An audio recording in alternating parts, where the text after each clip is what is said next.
castelo forte é o nosso Deus. Irmãos, hoje nós vamos começar a falar acerca da soberania de Deus. Por isso nós até cantamos esse hino, né? Porque na primeira estrofe destaca exatamente louvai a Deus, soberano Senhor, né? Então, a soberania de Deus é um tema bastante rico, bastante complexo. Eu pretendo hoje fazer apenas uma introdução. Acredito que, com a graça do Senhor, na próxima quinta-feira, a gente ainda vai tratar desse tema, né? Porque há dois aspectos que eu penso que são os aspectos mais complicados.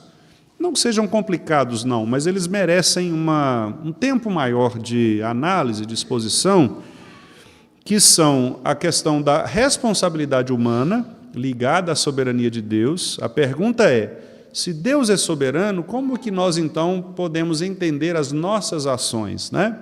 Se Deus já decretou tudo o que vai acontecer, como ficam as nossas escolhas? Então, nós somos marionetes nas mãos de Deus. Se Deus decretou tudo, então o que nós fazemos independe da nossa vontade, da nossa escolha. Então, nós vamos falar sobre isso.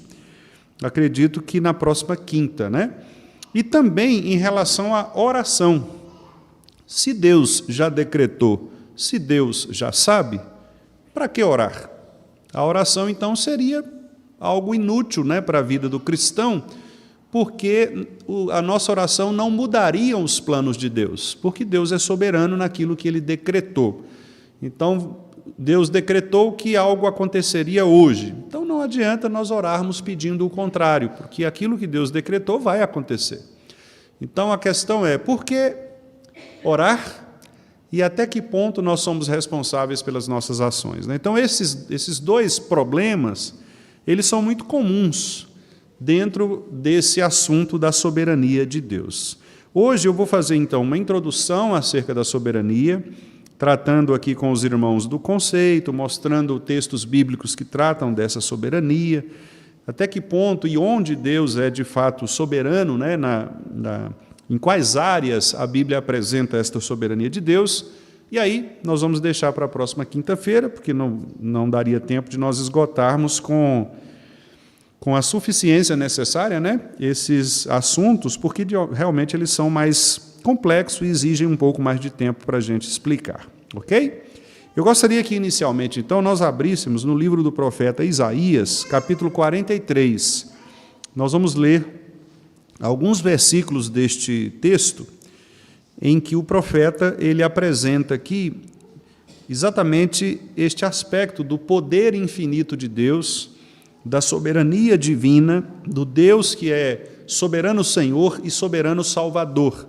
Já no Antigo Testamento, a gente percebe essa relação entre senhorio e Salvador. Deus é Senhor e Salvador. Deus, ele tanto opera no sentido de fazer todas as coisas conforme a sua soberana vontade, e também ele salva soberanamente aqueles a quem ele escolheu.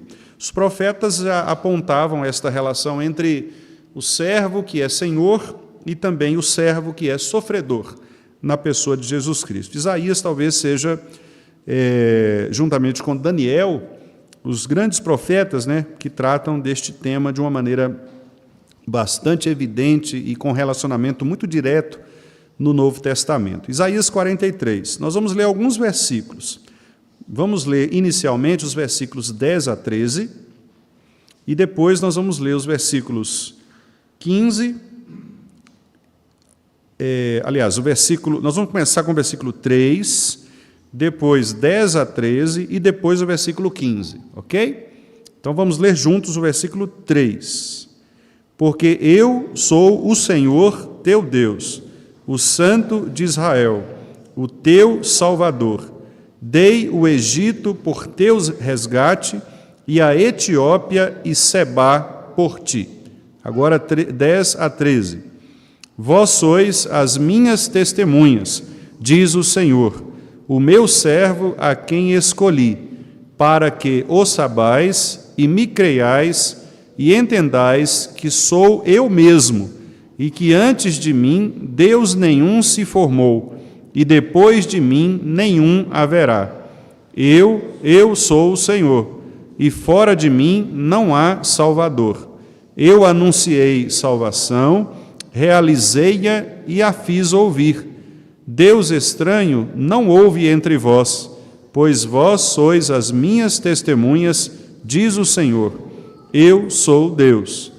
Ainda antes que houvesse dia, eu era, e nenhum há que possa livrar alguém das minhas mãos. Agindo eu, quem o impedirá? E agora o 15. Eu sou o Senhor, o vosso santo, o Criador de Israel, o vosso Rei. Então, esses versículos aqui, meus irmãos, depois os irmãos podem ler o capítulo todo, né? E vocês vão perceber esta abordagem em todo o capítulo 43 de Isaías, em que várias vezes o texto diz eu mesmo, eu sou o Senhor, o Criador. E eu li estes versículos porque nestes versículos os irmãos percebem vários dos atributos de Deus mencionados aqui. Por exemplo, no versículo 3 nós vimos o aspecto de ser ele Deus, que é o Deus Elohim, que é o Deus Criador. Depois ele se autodenomina o Santo, então a santidade de Deus. Depois ele diz o teu Salvador, então o aspecto, né, da salvação. Aí lá no trecho dos versículos 10 a 13 também aparece o Deus que é o Senhor, o Deus da aliança, o Deus que é Salvador, versículo 11, o Deus que é também Criador, versículo 10, né, a parte B do versículo 10, antes de mim nenhum Deus se formou, depois de mim nenhum haverá. O Deus Salvador, versículo 13, como nós apontamos antes, e ele diz, eu sou Deus, o Deus Criador. E aí ele então declara, né, agindo eu, quem impedirá? Quem poderá livrar alguém das minhas mãos? E no versículo 15, novamente ele diz, eu sou santo, eu sou o Criador, eu sou Rei. Né? Então os irmãos percebem vários dos atributos divinos sendo apresentados pelo profeta. E todos esses atributos, em alguma medida, mostram o aspecto da soberania de Deus. Porque para criar do modo como Deus criou, era necessário que ele fosse exatamente soberano. Soberano, porque a criação de Deus, ela demonstra exatamente um poder, que é um poder sobrenatural, de criar tudo o que ele criou a partir apenas da sua vontade, sem nenhuma matéria existente. Então, Deus Criador já se revela como aquele Deus que é totalmente poderoso, totalmente soberano. Então, a soberania de Deus, ela já começa a ser mostrada nas Escrituras no momento da criação, quando Deus, de maneira livre, tendo uma vontade livre, resolveu criar todas as coisas. Ninguém, como diz Paulo, aconselhou a Deus a tomar essa decisão. Não houve nenhuma outra força por trás de Deus que o impulsionasse a fazer o que ele fez. Então a liberdade, ou melhor, a soberania de Deus, ela está muito relacionada à liberdade da vontade de Deus. E é isso que faz de alguém soberano. Uma pessoa soberana é uma pessoa que ela tem uma vontade livre, capaz de fazer exatamente aquilo que ela quer fazer. Aquilo que ela quer fazer. Nós não temos aquela frase, que é um ditado popular, né, que as pessoas usam, dizendo assim, querer não é poder. Não é assim? Porque geralmente nós atribuímos essa frase a desejos que nós temos, mas que nós não conseguimos realizá-los, né? Por uma razão óbvia, nós somos limitados. No caso de Deus, querer é poder. Ou seja, o desejo de Deus, a vontade de Deus, ela é uma vontade que é executada conforme o seu poder. Então, por isso Paulo diz lá em Efésios que é Ele quem efetua em nós tanto o querer quanto o realizar conforme a sua vontade. Não é isso que Paulo diz? Então, o desejo de Deus é a sua vontade também. Em outras palavras, irmãos, eu quero dizer o seguinte, quando Deus quer, as coisas acontecem. Deus não tem desejos como nós temos, que ficam enrustidos, presos. Não há desejos em Deus que não sejam realizados. Por isso Deus não se frustra. Nós nos frustramos por quê? Porque nós temos desejos, temos vontades, e essas vontades não se realizam. Então nós nos frustramos. Deus não se frustra, porque todo desejo de Deus é realizado. Todo querer de Deus é realizado. Então Deus não fica assim, eu queria fazer isso, mas não posso fazer, ou não devo. Não há essa luta interna no ser de Deus como há em nós. Então, quando Deus quer, as coisas acontecem. O querer é a ação de Deus. O desejo é a ação de Deus. A vontade é o realizar de Deus. Então, é isso que nós chamamos de vontade livre. Esta é a vontade livre. Nós não temos vontade livre. Como eu acabei de dizer, muito do que nós queremos, nós não conseguimos realizar. Então, a nossa vontade não é livre. As pessoas dizem, você tem liberdade. Não, isso é um engano, né? O ser humano ele não é livre, nesse sentido. Ele é livre, mas, ao mesmo tempo, é uma liberdade condicional. Nós somos livres à medida que nós somos também restritos pelas imposições sociais, pelas nossas limitações fisiológicas, físicas, corporais, emocionais e outras tantas limitações que nós temos. No caso de Deus, não. Deus não é limitado por nada. Não há nenhuma outra força, não há nenhum outro desejo. Em Deus não há contradições. Em Deus não há o que é muito comum a nós, que é a dúvida. Em Deus não duvida. Deus não tem assim aquela crise de dizer, será que isso é bom, será que isso é ruim? Não há essas dúvidas em Deus, não há variação de emoções, de paixões. Então isso é muito importante para a gente definir o que é soberania. Soberania, portanto, é esta vontade livre, esta autodeterminação que há em Deus de querer fazer e de realizar todas as coisas conforme esta sua vontade livre. Tudo aquilo que Deus quer, acontece. Tudo aquilo que Deus, pela sua vontade, elabora, se realiza. Não há nada em Deus que fique guardado, pressionado, que não possa ser feito. Por isso, o profeta Isaías diz, agindo eu, quem impedirá? Trazendo aqui as palavras do próprio Deus. É exatamente esta a ideia, portanto, meus irmãos, da soberania. Então, quando Deus criou o mundo, Ele criou a partir da sua vontade livre. Ele quis criar para a manifestação de sua glória. Por isso, simplesmente, Ele disse, haja luz, e houve luz. Em ato contínuo. Deus diz, faça isso, e assim acontece. Seja assim, e assim seja feito. Amém e amém. Então, esta é a expressão da vontade de Deus, que Ele realmente executa todas as coisas conforme o santo conselho da sua vontade. Nós vamos ver aqui outros textos bíblicos. Eu gostaria, por exemplo, de mostrar aqui para os irmãos alguns nomes que a Bíblia apresenta a respeito de Deus ou sobre o ser de Deus, que apontam aspectos da sua soberania.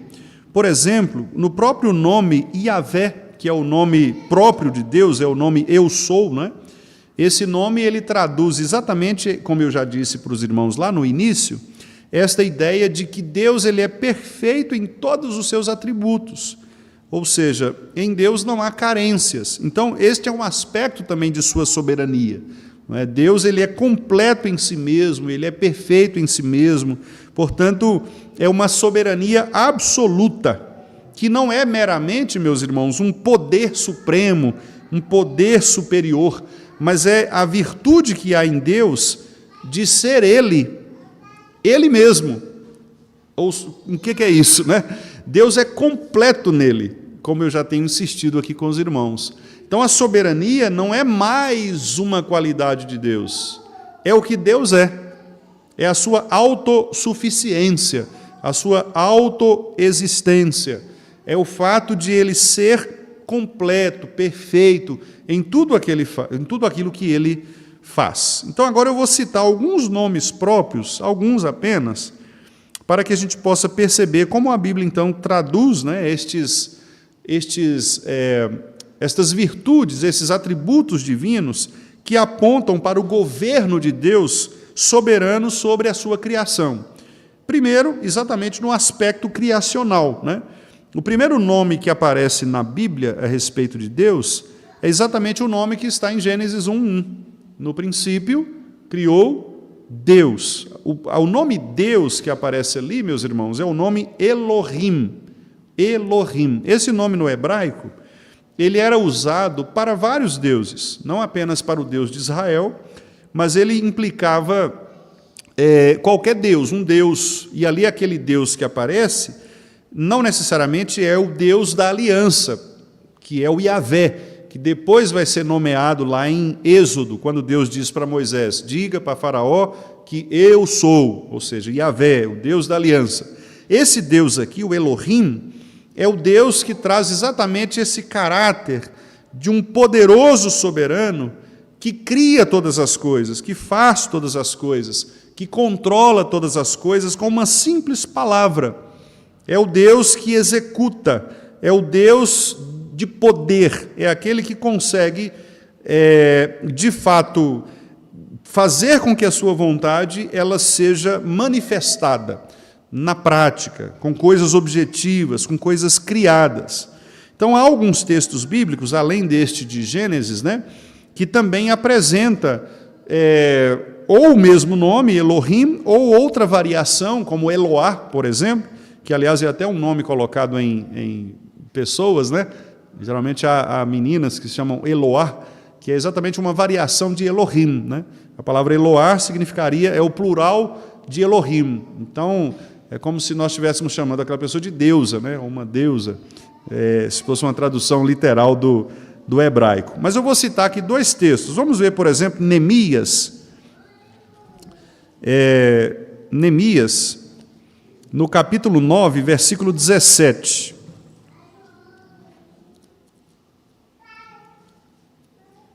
Neemias 9, 17.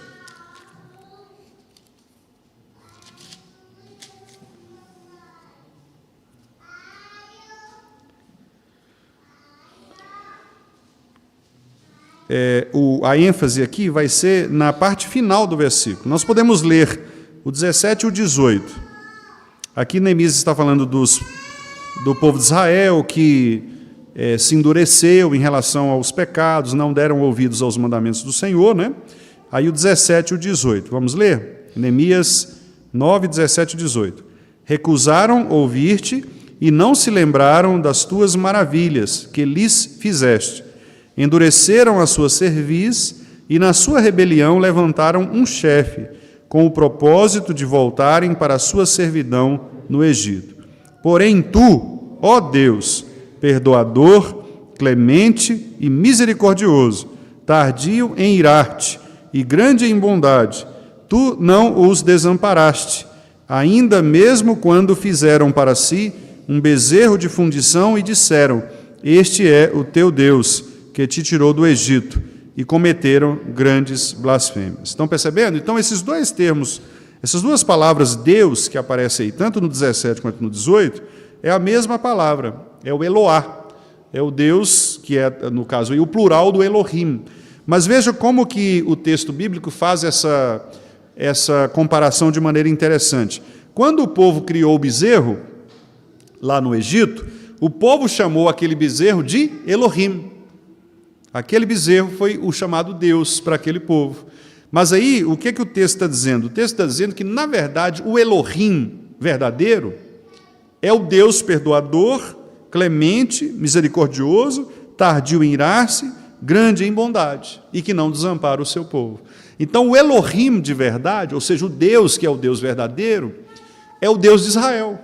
Não são os falsos deuses criados pelas culturas pagãs, porque os outros deuses das culturas pagãs também eram chamados de Elohims, só que eram deuses falsos, certo? Então, o único Deus verdadeiro, o único Criador, o único poderoso para criar, soberano, para ser bondoso, misericordioso, clemente, tardio em irar-se, etc., é o Deus de Israel. Então, por isso que aqui o texto usa Elohim. Eles tentaram fazer um outro Deus, mas O verdadeiro Deus é um só. É um só. E é por isso que a lei começa exatamente como, meus irmãos? A lei, em Êxodo 20, começa com um prefácio. E o prefácio dos 10 mandamentos qual é? Eu sou o Senhor teu Deus, que te tirei da terra do Egito, da casa da servidão. Esse é o prefácio que abre os mandamentos. E o primeiro é, não terás outros deuses diante de mim. Então repare que, e ali outros deuses, é exatamente a ideia de Elohim. Porque o povo tinha esses outros deuses. Todos os deuses do Egito, os outros deuses, eles apontavam para essa figura de um Deus que era também criador, de um Deus que também resolvia os problemas do povo. Mas nenhum desses deuses apresentados pela mente humana era o Deus de verdade, era o Elohim, era o Deus verdadeiro, o Criador, o que criou todas as coisas pela palavra do seu poder, né? Então isso é muito interessante perceber, porque nas primeiras páginas da Bíblia a gente já tem essa ideia de um Deus que é o Deus criador de todas as coisas, o Deus soberano que fez todas as coisas, sustenta todas as coisas pela palavra do seu poder. Esse é o nosso Deus, o Deus que é o Criador. Há vários, irmãos, outros textos, mas, obviamente, nós não precisamos citá-los tantos, né? Porque a ideia, eu creio que está bem clara nesse sentido aqui. Mas vamos ver mais um. Por exemplo, Jó, capítulo 3, versículo 4. Jó, capítulo 3, versículo 4.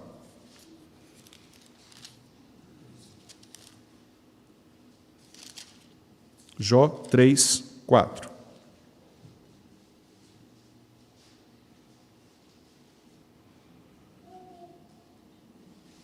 Aqui é aquele momento em que Jó amaldiçoa o seu nascimento, né? Jó estava bastante chocado, né? com aquelas questões, com a provação, né? que Deus estava infligindo a ele, né? E aí, aqui começa, então, o capítulo 3 começam aqueles diálogos, né? entre Jó e Deus, Jó e os seus amigos. Então, Jó começa a questionar os seus dias, né?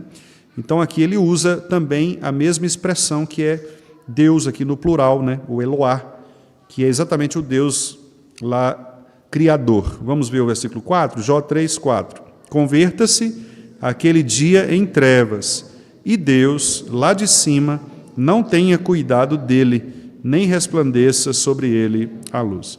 Observe, irmãos, que Jó ele é um dos primeiros patriarcas, né? Jó, o livro de Jó, embora ele esteja colocado nessa posição nas Escrituras, os estudiosos entendem que ele é o primeiro dos patriarcas, né? Então, o livro de Jó deveria estar, na verdade, antes da narrativa de Abraão, lá no Gênesis. Então, se você fizer uma cronologia bíblica, é como se você fosse ali Noé, e depois de Noé, depois do dilúvio, pós-dilúvio, você teria Jó. E aí depois começaria a história de Abraão, né? Então, o livro está deslocado, mas cronologicamente ele está lá atrás.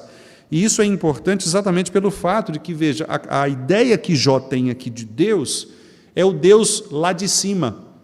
Veja que interessante, né? Essa expressão que ele usa. E Deus lá de cima. Por que lá de cima? Porque ele é o Elohim, é o Deus criador. No princípio, Deus criou os céus e terra. O Deus que está lá em cima, essa era a compreensão que Jó tinha, né? O Deus que está lá em cima, o Deus que habita os céus, ele criou todas as coisas. Então, desde muito antes do conhecimento de Israel propriamente, da criação do povo, da nação de Israel, desde muito antes do chamamento de Abraão, nós já tínhamos essa compreensão dada por Deus mesmo no coração dos homens de que há um Criador soberano, de que há um Elohim, um Deus que criou todas as coisas, né? E por isso mesmo Moisés, então, ao escrever depois o Gênesis, Moisés diz, no princípio criou Deus céus e terra. Moisés está bem depois, né? Moisés nasce muito depois. Então, o primeiro livro da Bíblia, na verdade, ele foi escrito bem depois da história, né? Então, Jó está antes da narrativa que foi escrita por Moisés, né? Muito bem. Então, Elohim. Esse é o primeiro aspecto aqui que eu gostaria de destacar. Um outro termo bastante usado é o termo Elion. O termo El, meus irmãos, El, no hebraico, é sempre uma referência a Deus. Então, todos os nomes que nós temos hoje, né, cuja inicial é El, geralmente é uma tradução, uma transliteração de algum termo hebraico ou árabe que tenha relação com a ideia de Deus, né? Então, Eliel, Eliana, esses nomes assim começam com El, Elisete, né? Geralmente tem alguma referência com o El, que é o El que está referindo realmente a Deus, alguma raiz ou hebraica ou árabe, que por conta da combinação dos semitas, né? Logo depois ali também, que herdaram essas mesmas raízes de palavras. Então, Elohim, ou Elohim, El-Yon, né? El-Yon, e depois outros. Então, o El-Yon é Deus Altíssimo, é a ideia de Altíssimo. E a palavra Altíssimo, ela aparece muitas vezes na Bíblia, especialmente nos Salmos. Vamos ver um exemplo? Por exemplo, Salmo 18, 13. Salmo 18, 13. Lembrando, meus irmãos, que o que eu estou fazendo aqui é chamando a atenção de vocês para tantas e quantas vezes vários termos bíblicos diferentes são usados com o mesmo propósito, que é exaltar a soberania de Deus, o poder de Deus, seja na criação, seja na manutenção, seja na salvação, quer dizer, em algum aspecto o poder de Deus está sendo exaltado, evidenciado. Salmo 18, verso 13. Vamos ler?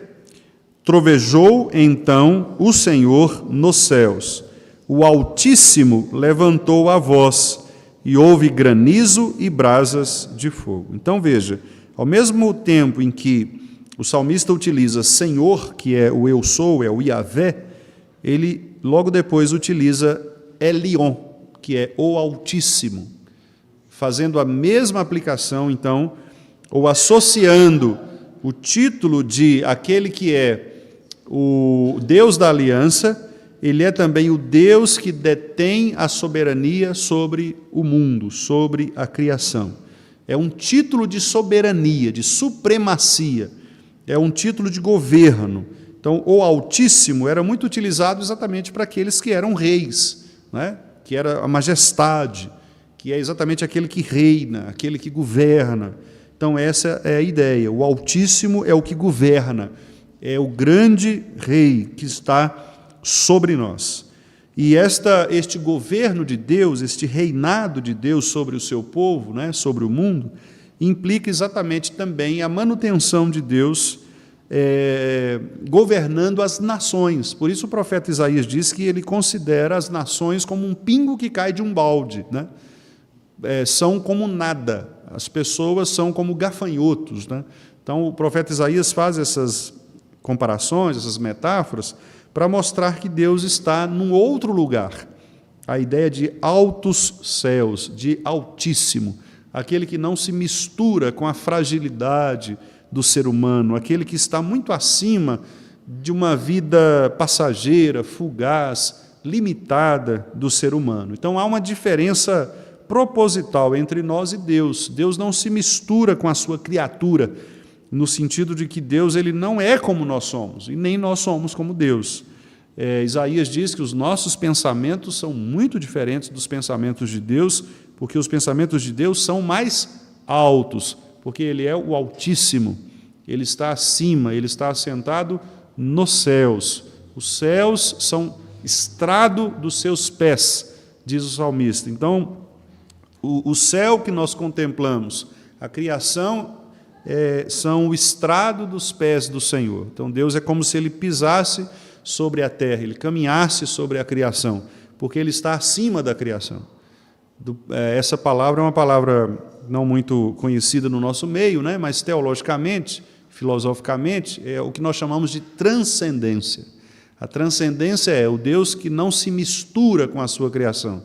Ele está fora da criação, né? Ele não está na criação, Ele está fora, porque Ele é maior do que a criação. Nós falamos disso quando falamos de espiritualidade de Deus, infinitude de Deus, né? Tudo isso tem a ver com esta imensidão divina. Então a palavra Elion, que é o Altíssimo, apresenta exatamente esta característica, o Deus que está acima. Ele não se mistura, ele é soberano, e ele é sobrenaturalmente aquele que opera para além do que é material, do que é físico, do que é palpável, do que é visível, né?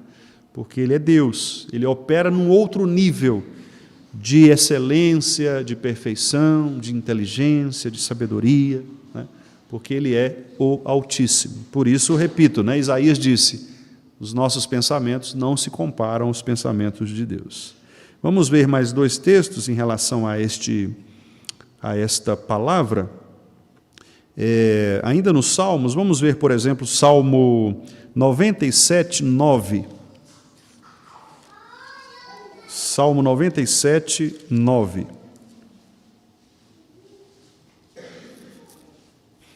Nos Salmos, os irmãos vão encontrar muito esta expressão, Elion.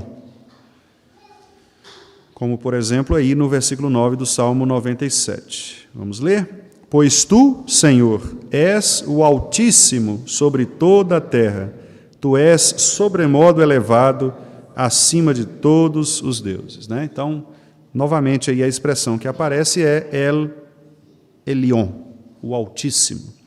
A terceira expressão, meus irmãos, é a expressão El Shaddai, que é uma expressão talvez até mais conhecida, né? Já citada em músicas, inclusive, em grupos, né? Esta expressão El Shaddai, ela significa Deus Todo-Poderoso. Deus Todo-Poderoso. E aí, só de falar isto, né, a tradução, os irmãos vão se lembrar de vários textos, né, da Bíblia que traz exatamente esta Senhor, Deus Todo-Poderoso, né? Ó Deus Poderoso. Então, os irmãos vão achar muitas e muitas citações com El Shaddai, que é o Deus Todo-Poderoso. O Shaddai aqui dá a ideia de um governador sobre tudo.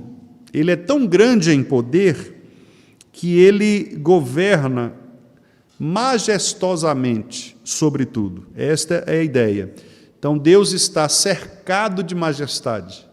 Então, vejam como que os termos eles se parecem, mas eles têm aspectos complementares. No caso do Elohim, é o Deus que tem poder para criar e governar.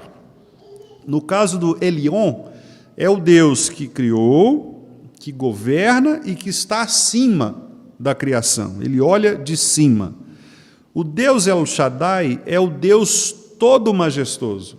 É o Deus para o qual nós olhamos, para quem Isaías olhou e teve os seus olhos ofuscados. Ai de mim, estou perdido. O Deus para quem João olhou na ilha de Patmos e caiu como morto, porque o brilho da glória. O Deus para quem Moisés pretendeu olhar e não conseguiu, porque ninguém poderia ver a glória do Senhor manifestada daquela forma. Então, é esse Deus majestoso, esse é o El Shaddai, é o grande em poder, é o Deus que é de tremenda majestade, é o Deus que governa de tal maneira que ele é todo-poderoso. E a expressão todo-poderoso, meus irmãos, ela dá a ideia de um Deus que é poderoso em todas as suas perfeições. Por exemplo, a santidade de Deus, ela é de tal maneira majestosa que a santidade ela tem poder para consumir o impuro.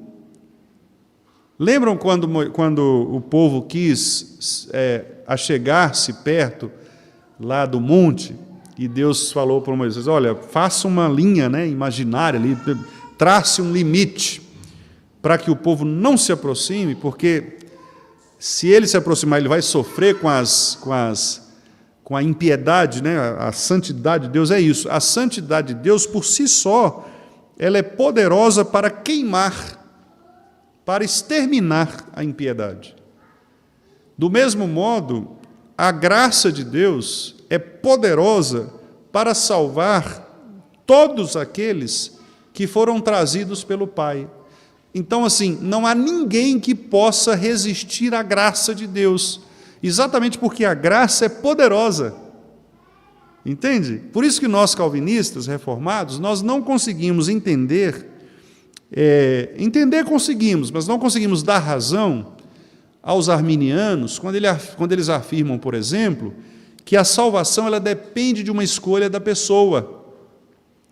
Nós não conseguimos entender isso porque um Deus que não é poderoso para transformar um coração, ele é questionável do ponto de vista da sua divindade. E ainda que eles argumentem, não, mas ele é poderoso, mas ele dá a liberdade para isso, e dá a liberdade para que a pessoa escolha, ou mesmo para que a pessoa reaja contrariamente, se perca, ela pode perder a salvação. Nós não conseguiríamos conciliar isso, meus irmãos, com as próprias afirmações das Escrituras que dizem que todos aqueles a quem Deus escolheu serão preservados. Paulo diz que aquele que começou a boa obra há de completá-la. Então, Deus é poderoso, diz Paulo, para fazer infinitamente mais do que tudo quanto pedimos ou pensamos, conforme o poder que opera. Lá em Filipenses ele diz, porque nós somos sustentados pelo poder de Deus, que é o dinamis, é a mesma palavra para dinamite. O poder de Deus ele é explosivo, é um poder irresistível, é como se fosse imagina, teve esse acidente aí, né, com o pessoal lá que quis visitar o Titanic, no submarino, aí eu estava lendo, eu achei curioso a explicação física, né, para o negócio. Eu gosto muito de física, gosto de entender essas coisas, e achei interessante. Eles disseram o seguinte, que na profundidade em que o submarino estava, a compressão, porque ele implodiu, né, a sucção foi uma implosão, ele implodiu numa velocidade aproximadamente de 2 milésimos de segundo. A mente humana, o cérebro humano, ele consegue perceber acima de 300 milésimos. Então, eles nem sentiram e nem viram nada. Eles não sentiram nem dor, porque não deu tempo de processar, né? Então, imagina isso. Imagina um poder desse, de algo que é poderoso para consumir sem que a pessoa nem perceba que consumiu. Eles morreram sem saber. Estava olhando lá o peixinho passando, né? Procurando Nemo e tal, de repente, acabou. Eles não viram nada, não sentiram dor, não tiveram tempo de... Interessante isso, né? Não sentiram, a gente fica, sentiu. Não, eles nem sentiram, nem sabem que morreram. Sabem agora, né? Porque eu não sei quem está no céu ou no inferno, mas, de repente, chegaram no céu, chegaram no inferno. Onde eu estou, né? O Titanic é isso, né? E aí... Então, quer dizer, mas por quê? A velocidade, então, esse é o poder explosivo de Deus, é como uma bomba atômica, né? Então, é isso que, meus irmãos, a palavra El Shaddai representa, esse poder, esse todo-poderoso Senhor que resolve demonstrar sua majestade em todas as coisas que Ele faz. A graça de Deus é poderosa para salvar, e ela vai salvar aqueles a quem Ele chamou. A pessoa não vai conseguir resistir. A nossa teologia chama isso de vocação eficaz. Ou seja, quando Deus chama, que é a vocação, vocar é chamar, né? Então, quando Deus diz vem, o chamado é irresistível, porque a vocação é eficaz. Por isso que quando Mateus estava lá e Jesus falou assim, levanta e me segue, ele não teve o que fazer, ele levantou e seguiu. Quando Jesus falou com Pedro, Pedro, chega aqui que eu quero fazer você pescador de homens, ele virou e foi. O chamado é irresistível. Então, se Deus chega para uma pessoa e diz assim, André, eu quero que você venha, não adianta, a pessoa pode lutar do jeito que ela quiser lutar. O C.S. Lewis conta que ele, por muito tempo, resistiu, né, a Deus. E ele narra de uma maneira até engraçada, assim, dramática a conversão dele. Ele disse que ele estava na escrivaninha e, de repente, ele deu um murro na escrivaninha, né? E dizendo assim, tá bom, agora acabou, o Senhor me convenceu mesmo. Eu não tinha mais argumentos, né? Então é isso, o ser humano vai lutando, lutando, lutando, mas a graça é irresistível. Quando ela quer chamar, ela chama. Quando Deus quer fazer, Ele faz. Eu me lembro que Ayrton Senna, em 1993, no Grande Prêmio do Japão, ele ganhou com o câmbio do carro quebrado. Ele ganhou a corrida. E aí perguntaram para ele assim, e o que aconteceu? Aí ele falou assim, quando Deus quer, não há quem possa não querer. Eu achei interessante, gravei isso, né? Eu gostava muito do Senna, né, de acompanhar as corridas, e ele disse isso, e é isso mesmo. Quando Deus quer, não há quem possa não querer, não há quem diga assim, não, eu não quero, mas Deus quer, já era. Quando Deus quer, vai acontecer, não adianta, não é? O próprio Satanás, ele teme isso, ele teme a palavra de Deus, porque Satanás sabe que se Deus disser é assim, assim será. Então, Satanás ele fica tentando escapar da ação de Deus, né? Ele tenta exatamente driblar a soberania de Deus para tentar atacar pontos, né, que ele pensa que Deus não vai agir, mas ele sabe quem Deus é. Ele sabe quem Deus é. E por isso, diz Tiago, os demônios tremem, porque basta uma palavra, como, por exemplo, naquela expulsão de demônios em que os demônios foram para os porcos.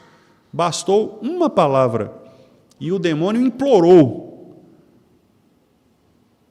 Jesus, nem nós estamos aguentando aquele inferno, manda a gente para os porcos. Né? E Jesus, tá bom, pode ir. Uma palavra. Ele nem precisou ficar perguntando, né? Vem cá, de onde você veio? Né? O que você está fazendo aqui na igreja? Não precisou ficar falando, bastou uma palavra, né? Quando Jesus passava, os demônios tremiam. Os irmãos se lembram disso? Muitas vezes os demônios tremiam. Por quê? O diabo sabe que Deus é soberano. Agora, tem muita gente nas nossas igrejas e nas nossas teologias que não sabem que Deus é soberano. Duvidam da soberania de Deus, né? Acham que a pessoa pode, por ela mesma, escolher o seu destino, escolher a sua salvação, né? Elas querem ser mais poderosas do que Deus, né? Se nem o diabo é assim. Essas pessoas são mais corajosas que o próprio diabo, né? O diabo sabe quem Deus é, por isso ele não encara. Ele foi lá pedir permissão para atentar, atazanar, né, a vida de Jó. Foi pedir permissão, porque ele sabia que se ele tentasse, sem Deus permitir, já era. Ele foi lá, deixa eu brincar um pouquinho com teu servo, né, para ver se ele... Então, Deus permitiu. Deus permitiu. Então, esse é o poder soberano. Vou concluir aqui, meus irmãos, com mais dois termos, que é o Adonai, um outro termo que aparece na Bíblia para se referir a Deus também, o poderoso Deus. Mas o Adonai, ele tem um aspecto interessante, porque ele tem um aspecto de um Deus relacional. É um Deus mestre, um Deus que aponta um caráter de lealdade, de autoridade sobre aquele com quem ele se relaciona. Então, no Novo Testamento, por exemplo, a palavra Adonai, ela é traduzida como Kyrios, que é a ideia de Senhor, mas é aquele Senhor que é um Senhor mestre, é um Senhor que cuida dos seus servos, dos seus escravos, de uma maneira amorosa, de uma maneira relacional. É aquele que, digamos, dialoga com o seu servo, né? É um pai, um mestre, um senhor, mas não é um senhor mau, né? Embora a palavra, às vezes, ela é traduzida também como despotes, que é de onde vem a nossa palavra no português déspota, né?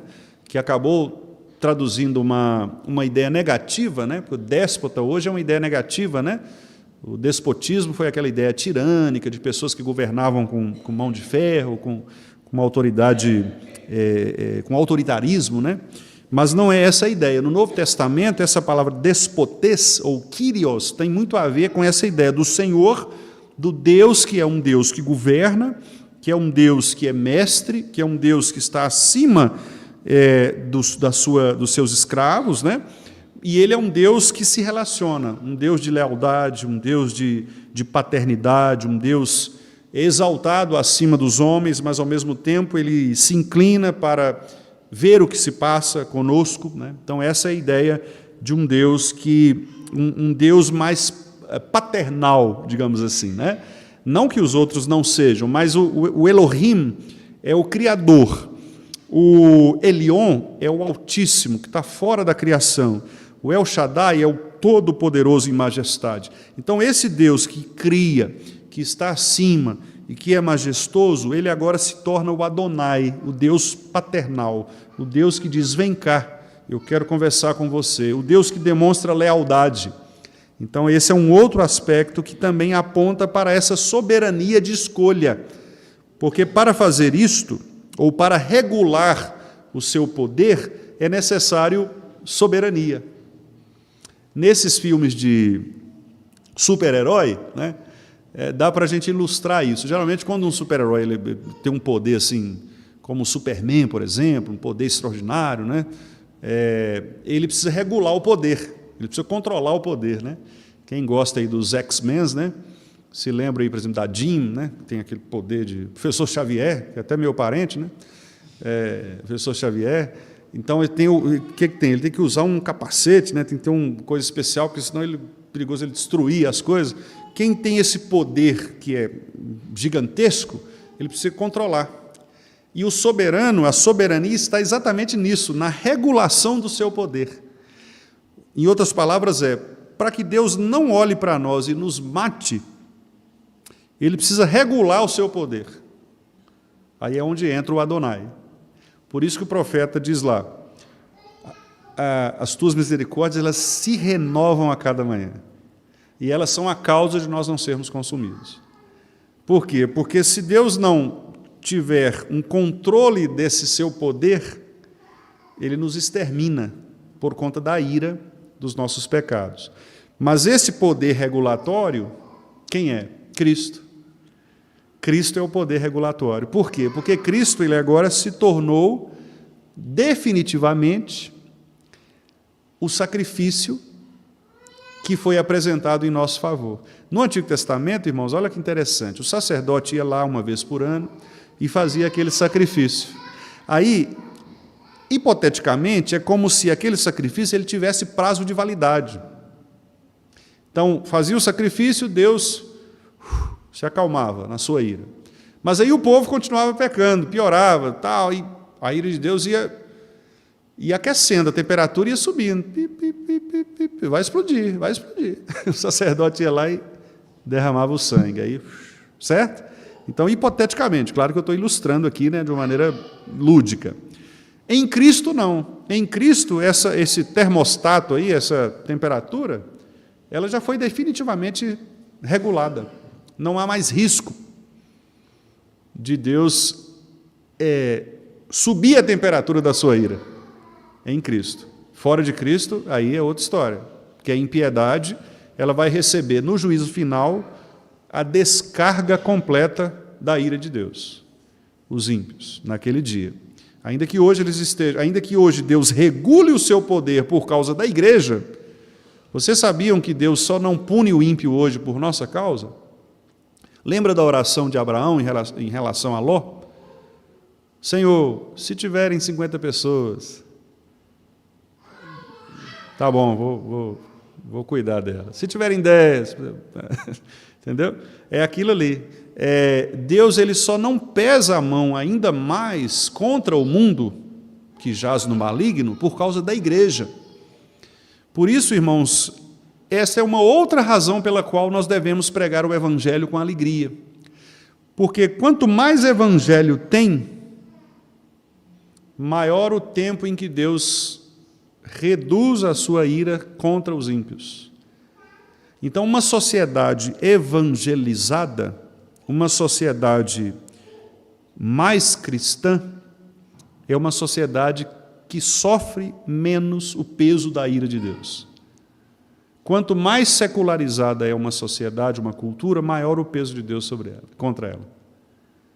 Basta você olhar para os países aí, você vai ver isso. Quanto pior a relação do povo com Deus, pior são as questões morais e etc., né? Os desvios religiosos e etc., porque Deus pesa a mão, né, contra os ímpios. Então, essa a outra, né, expressão que é o Adonai, é o Deus que se relaciona. E para finalizar, eu vou citar aqui um outro termo também que é bastante conhecido nosso, que é o Deus dos exércitos, que é Yahvé Sebaô. A gente ouve muito, né, nas igrejas pentecostais, né? O pessoal gosta de citar os nomes, né? Jeová Rafá, Jeová Jirê, né? Então, Jeová Tsebaô, que é o Deus dos exércitos. O Yahvé, que é o nome de Deus, e Tsebaô, então é Senhor dos exércitos. Esta expressão, que os irmãos conhecem bastante também, né? Ela indica o seguinte, que Deus tem um exército e ele é o comandante deste exército. Então é a soberania de Deus dirigindo o seu povo como um povo que milita nesta terra, cujo comandante é o Senhor. Deus é o comandante do seu povo. Deus é o general por excelência do seu povo. Ele governa o seu povo também dando ordens de um general. Diga aos filhos de Israel que marchem. Deus é o general que manda marchar. Deus é aquele que ordena com a palavra de autoridade que ele tem sobre os seus soldados. Então, as hostes do Senhor, elas estão prontas para guerrear. Por isso, as portas do inferno não prevalecerão contra a igreja, porque Yahvé Tsebaô, o Deus dos exércitos, está conosco. E quando Deus dos exércitos está conosco, ainda que a terra se transtorne, ainda que os montes se abalem, ainda que as águas tumultuem e espumejem, o Senhor está conosco, o Deus de Jacó, o Deus de Israel, o Yahvé Tsebaô, que é também o Emanuel, o Imanu, o Deus que está conosco, o Emanuel. Então, este povo pode continuar marchando, não é? Marchar, sim, avante. Marchar, sim, erguendo o seu pendão. Real, avante. O povo de Deus pode marchar olhando para este general que é Cristo, o general que governa, que é o Yahvé Tsebaô. Vamos ver alguns textos, então, para a gente finalizar?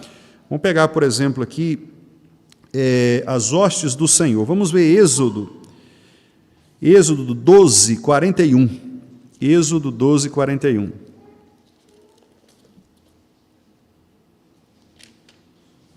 Já vamos com este texto finalizando. Êxodo 12, 41.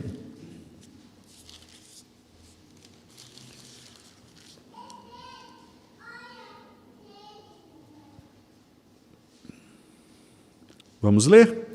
Aconteceu que, ao cabo dos 430 anos, neste mesmo dia, todas as hostes do Senhor saíram da terra do Egito. Olha que interessante, né? Tem alguns termos bíblicos, né, meus irmãos, que a gente às vezes passa por eles e não percebe. Veja como que Deus aqui nomeia o seu povo. Ele chama o seu povo de hostes do Senhor. O que são hostes? São grupos militares, é um exército. É um exército. Então a ideia aqui é que Deus chamou um povo para guerrear mesmo. Um povo para marchar sobre a terra, né? Pisar sobre a terra, marchando com autoridade. Toda a autoridade me foi dada, no céu e sobre a terra. E por esta autoridade eu digo: ide, fazei discípulos de todas as nações, batizando-os em nome do Pai. Repare que a evangelização ela não está submetida a uma... em outras palavras, vou reconstruir minha frase. Nós não estamos sozinhos na evangelização. Quem mandou a gente ir foi Cristo. Toda a autoridade me foi dada, então vamos. Não precisa se preocupar com isso, não. Toda a autoridade me foi dada. Ah, Senhor, sim, mas a autoridade é minha. Falar em meu nome, agir sob a ordem de um general, ninguém discute. Ninguém discute. coronel, né, André, dá uma ordem, alguém vai chegar lá e, ó, coronel, o senhor está... Né? Hã? Pois é, não vai, entendeu? Então, assim, por quê? É ordem. Ah, foi o general, foi o governador, quer dizer, são autoridades, né? E aqui é a autoridade do general, do Senhor dos Exércitos. Ele está dizendo, vá, prossiga, marche, continue. Faça isso, sob a minha autoridade. Vocês não estão sozinhos. Ide, né? Então, veja a força, meus irmãos, desta soberania do Senhor, que nos manda fazer o que devemos fazer, confiados nele. Vamos ver mais 2 textos para a gente fechar, meus irmãos. Aliás, vamos ver um do Antigo e um do Novo Testamento. Vamos ver um livro que a gente não leu ainda, 1 Samuel, o primeiro livro de Samuel, capítulo 4, versículo 4. 1 Samuel 4, 4. 1 Samuel 4, 4. Aqui é quando tem aquele episódio da arca, né? A arca estava em Siló, aquela situação toda, antes de Davi, né? Vamos ler aí. Mandou, pois, o povo trazer de Siló a arca do Senhor dos Exércitos, entronizado entre os querubins. Os 2 filhos de Eli, Ofni e Finéias, estavam ali com a arca da aliança de Deus. Então, observe que de quem é a arca? Do Senhor dos Exércitos. Por que o texto não diz que a arca era do Senhor somente? Porque a arca representava o símbolo do general. A arca representava a presença de Deus, não era? Onde ela estivesse. E o que representa a presença de uma autoridade? Quando uma autoridade chega, geralmente vem toda uma comitiva, vem símbolos que são trazidos, não é assim? Na entrada real entram primeiro os símbolos. Se vem nos visitar uma autoridade, a entrada das bandeiras, ela precede aquela cerimônia. Por quê? Porque os símbolos, eles fazem parte da marca da autoridade. Um militar, ele recebe as suas insígnias, né? Recebe ali os seus brasões, recebe as estrelas, né? E aí você pode não saber o nome, pode não conhecer, mas você bate o olho nas estrelas, você sabe que ali tem alguém de patente elevada, né? Então, um general, ele chega num lugar, ele tem ali as estrelas, né, contornadas, e aí você sabe com quem você está falando, né? E teve aquele deputado aí na CPMI agora que falou assim, qual sua patente, né? O homem não sabia nem que o depoente era um general, coitado. Se deu mal, né? Porque o general estava lá com as suas insígnias, né? Então, tem gente que fica querendo prender general, né? Meio complicado, né, André? É igual o pessoal fica querendo aí prender Jesus, né?